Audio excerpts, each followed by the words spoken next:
우는 아이를 달랜다고 흔드는 경우가 있는데요. 이게 심하면 치명적인 상태로까지 이어질 수 있습니다.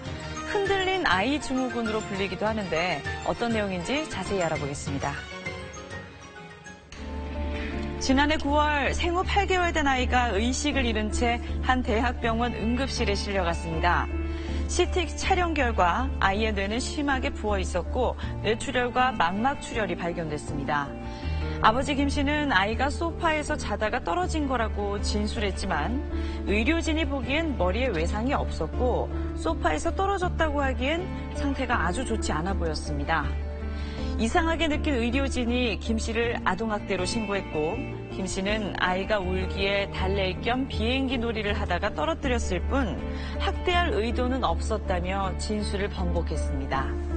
사실 아이를 떨어뜨린 것보다 머리가 크게 흔들렸던 게 아이에겐 치명적이었습니다.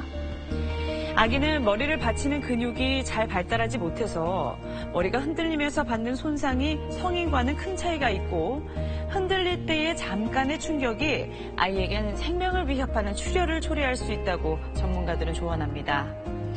김 씨는 우는 아이를 유모차에 태운 후 아이가 튕길 정도로 강하게 유모차를 흔들었던 장면도 적발됐습니다. 이렇게 과하게 머리를 흔들어 대뇌출혈 또는 망막출혈과 같은 증상이 나타나는 걸 흔들린 아이 증후군이라고 부릅니다. 아이는 수술을 받았지만 19일 만에 사망했고 아버지는 아동학대 치사 혐의로 징역 3년 6개월을 선고받았습니다. 아이에게 위험하다는 걸 알면서도 이런 행동을 한 걸로 법원은 판단했습니다. 흔들린 아이 증후군을 학대로 인정한 첫 판례였는데요. 아이들을 달랜다며 흔드는 과정에서도 뇌 손상을 입을 수 있기 때문에 심하게 흔들지 않도록 주의해야 합니다. 해가 질 무렵 한 여자가 자신의 가족이 수혈해야 한다며 다급하게 사우나를 찾았습니다. 카운터에 있던 보던 남자는 금고에서 종이 한 다발을 꺼내서 말없이 여자 손에 쥐어줬고 이에 여자는 고맙다는 인사를 되풀이하면서 문을 나섰습니다. 남자가 건네준 건 다름 아닌 헌혈증이었습니다.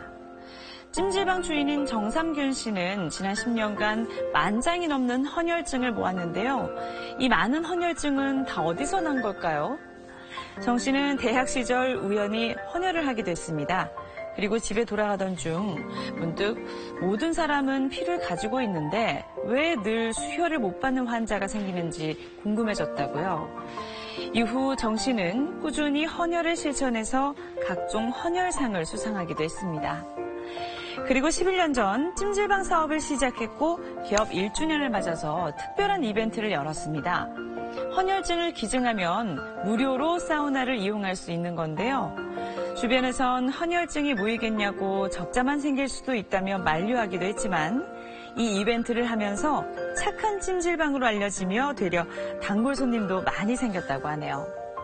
손님들의 반응은 뜨거웠고 그렇게 10년간 모은 헌혈증 10,000장을 백혈병 어린이를 위해 기증하기도 했습니다. 하지만 정 씨는 요즘은 예전보다 헌혈증을 들고 오는 사람이 많이 줄어서 고민이라는데요. 장사는 덜 돼도 좋으니 어딘가 헌혈증이 있다면 언제든 환영이라고 합니다.